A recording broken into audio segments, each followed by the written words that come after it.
Since 1983, Express Employment Professionals has helped hundreds of thousands of companies across North America find great jobs for millions of people. With decades of serving businesses, we've learned that excellent customer service is critical to achieving success. And it all begins with strong connections established during one-on-one interactions over the telephone. Did you know that about 66% of all customer communication still comes from phone calls? Even though 80% of companies say they deliver superior service, only about 8% of people actually agree these same companies deliver superior service. And just one bad experience can have a long-term negative impact on your business. In fact, just one unhappy caller on average tells 16 people about their bad experience. And when you consider that 97% of consumers read online reviews for local businesses, it's more important than ever to create a positive experience. So it's crucial to realize that everyone who answers the phone, from the front office to the top level, is a customer service representative.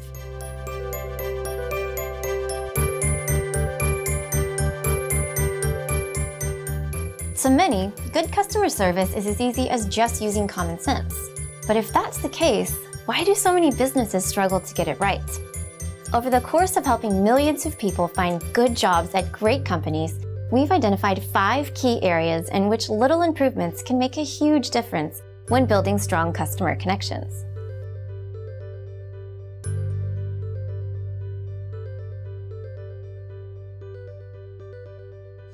To help make this point, we sent a camera crew across North America to find out what callers like and what annoys them the most about customer service over the telephone. And it wouldn't surprise me to hear that you've experienced one or more of these complaints yourself. I work as an administrative assistant, so I understand the challenges people face answering the phone. The key for me is to have a positive greeting right away, like a nice, professional, warm smile that you can actually hear. Some people clearly don't like their job, or they're just angry. My biggest worry is running into these people. I'm just trying to find someone with a helpful voice, not someone who can make my day worse. Did you know 78% of consumers have abandoned a transaction or not made an intended purchase because of a poor service experience?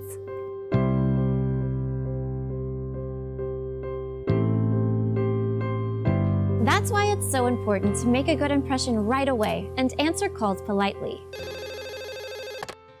Good morning, Reynolds Supply. This is Susan. Yeah, hi. I didn't expect to be talking to a real person. Well, at Reynolds Supply, we prefer to talk directly with our customers. How can I help you today? I ordered a set of brackets from your website. The confirmation email said that they would be here in about 3 days, and it's been almost 2 weeks. So I was just wondering if you could tell me where they are. I apologize that you're having a problem with your order. May I ask who I'm speaking with? It's Michael Davis. Thank you, Mr. Davis.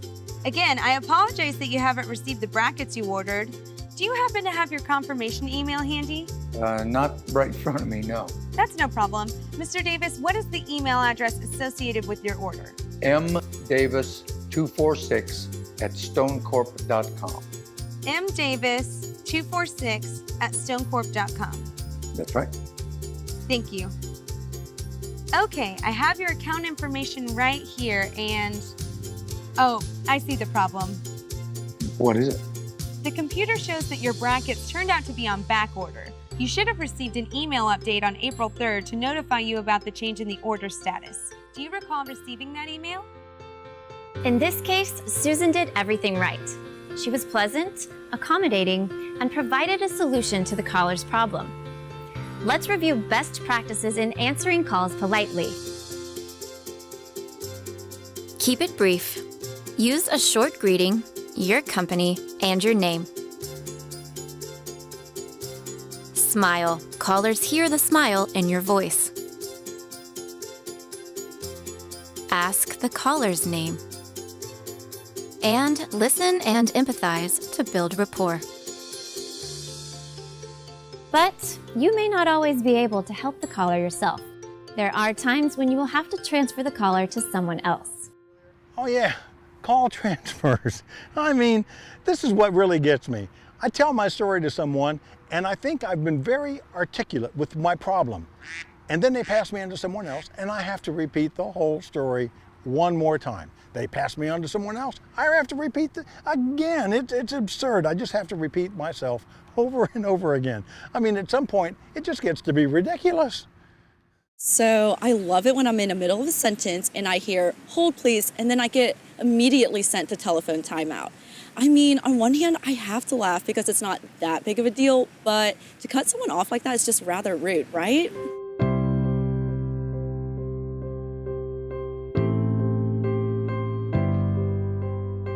The way you handle the caller and the way you handle the transfer make all the difference when building or losing a customer connection. Thank you for calling the law offices of Barrett and Morgan. This is Lauren. Hi, my name is Daryl Patterson. I'm looking for an attorney who can help me with estate planning. Is that something your firm handles? It certainly is, Mr. Patterson. I'd like to connect you with Diana Ward, one of our attorneys who specializes in wills and trust. May I put you on hold for a moment while I see if she's available? Sure. Thank you, Mr. Patterson. Hi, Diana. I have a gentleman on the phone. His name's Daryl Patterson. He's looking for help with estate planning. Are you available to consult with him? Great, thank you. Line 2. That's all there is to it. So let's review the best practices when transferring calls correctly. Ask permission to put a caller on hold, then wait for a response. Don't say transfer to the caller. Say you'll connect them to the right person. When transferring, speak briefly to the person receiving the call to introduce the situation. And be sure the transferred call is picked up quickly. Of course, there will be times when you need to take a message or transfer a call to voicemail. The way you handle it could keep or cost you a customer. I called and they wanted me to leave a message. So I'm leaving my name and phone number and the reason I'm calling, and then all of a sudden it's okay, got it, click. Before I'm done with my message. So I guess I'll be hearing from them, never. Call it old-fashioned, but I like it when an actual polite human takes my message. Don't just dump me off to voicemail. Or if you do, give me the option.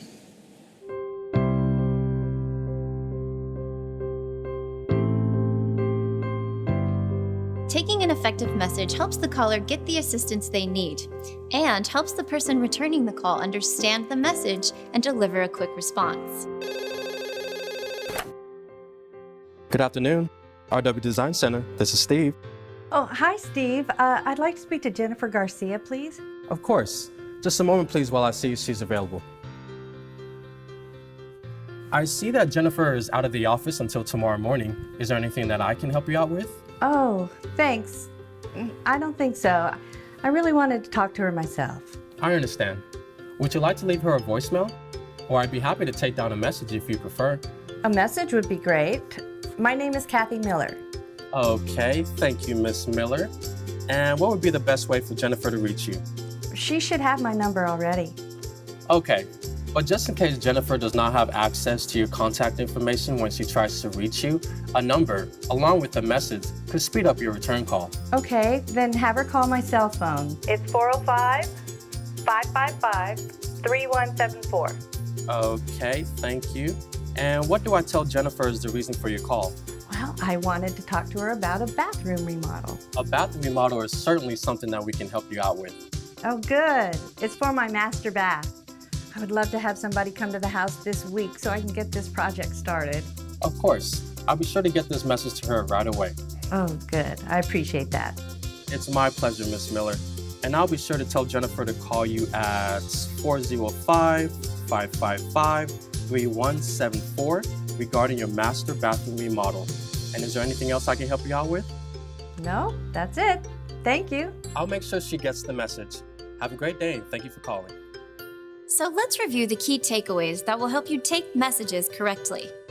Be specific about when the person who is out will return without divulging personal details. Be prepared to take messages with pen and paper or on your computer. Record the caller's name, the time, date, and reason for the call and phone number or preferred contact method. Ask for clarification or additional details if necessary. Assure the caller that you'll deliver the message promptly. Repeat the message back to the caller to confirm understanding.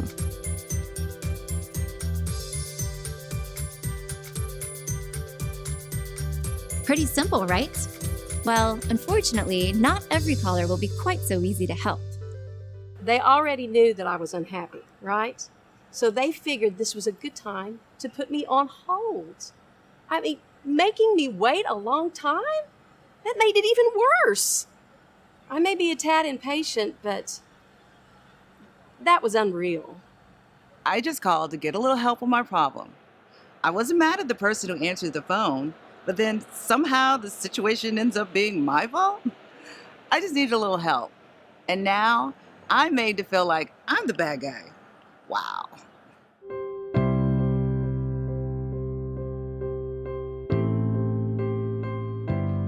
When you encounter an angry caller, avoid getting emotionally drawn in.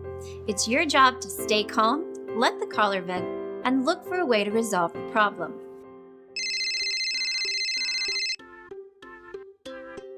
Good morning, Cake Place. This is Trent. Yeah, I'm calling about a cake you messed up for a birthday party that's happening today. I'm very sorry to hear there was a problem with your cake. May I ask who I'm speaking with? My name is Kenneth Anderson.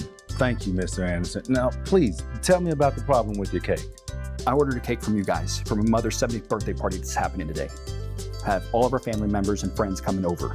I spent a fortune on a catered lunch. So a couple minutes ago, your people come and deliver the cake. They get out of the box, and right here in pretty white frosting, it says, "Happy Birthday, Morris." Morris, my mother's name happens to be Doris. So now, instead of everyone celebrating her big day, all the remembers is ridiculous Morris cake. I mean, isn't anyone checking on these things before they get out the door? I completely understand how upsetting this must be, Mr. Anderson.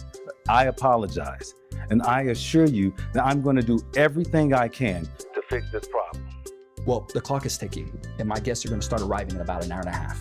Mr. Anderson, I'm going to personally fix this problem for you myself. I assure you that I'm going to have your cake looking perfect by the time your guests arrive. And I also promise that in the future, I'm going to take the steps to ensure that something like this doesn't happen again. Well, I hope so. So when are you going to get here? Well, I can get everything I need to correct this and be there in 30 minutes. It'll take me about 15 minutes to fix your cake, and that'll still leave us with 45 minutes until your guests arrive. Okay, well. Mr. Anderson, I'm on it. And again, I apologize. We're going to make this right, and we're going to make sure that your mother, Doris, has a fantastic birthday. A calm demeanor and a genuine desire to resolve the issue are key in diffusing a volatile situation. When you're dealing with an angry caller, don't take the complaint personally. Listen and let the caller vent without interrupting. Acknowledge the caller's emotions. Remain calm. Look for an immediate solution. And take ownership of the problem. Our last topic deals with a common juggling act you may encounter: handling callers and walk-in customers at the same time. Somehow I'm often the invisible woman. There's so much going on, phone ringing, other customers interrupting. It's really helpful to have someone behind the front desk who's friendly and who knows how to multitask. I just hate the feeling of being ignored or interrupted or bounced to the back of the line because nobody even knew I was there. Probably the biggest thing about customer service that gets me is being ignored. I mean, I went to a shop one time to get some fix and nobody even said hello. Like, I get it, they're busy. They can't just hang up on a caller when I walk in, but at least make eye contact with me. Like, just don't give me one of these. I mean, who does that?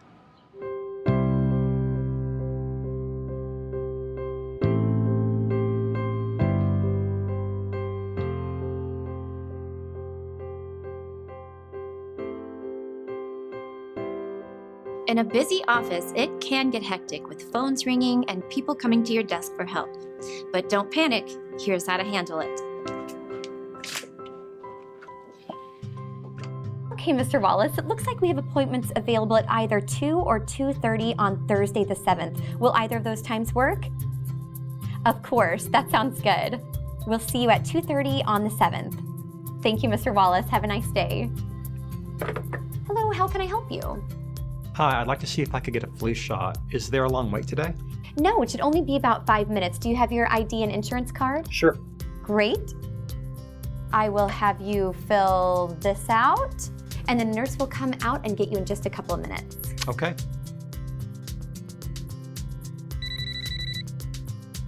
Metro Family Health, this is Emily. Would you mind holding for just a moment?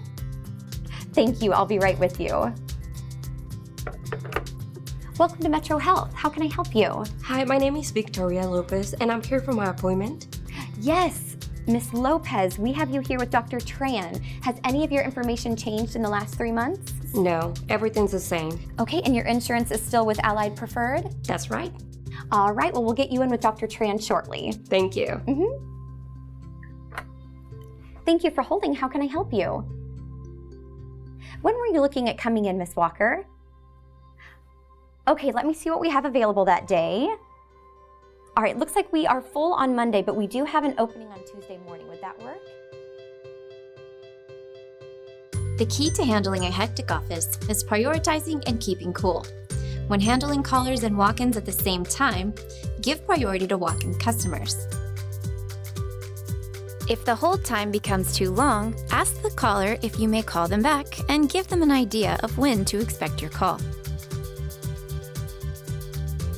Stay calm, smile, and be pleasant. There's nothing quite like great customer service. It leads to customer loyalty. I know when I'm consistently treated with great respect, I'll keep coming back. In fact, I've been going to the same place down the street for 30 years because they genuinely make me feel like I truly matter. As you've seen, there's no big secret to providing great customer service over the telephone. It begins with a simple commitment to helping people.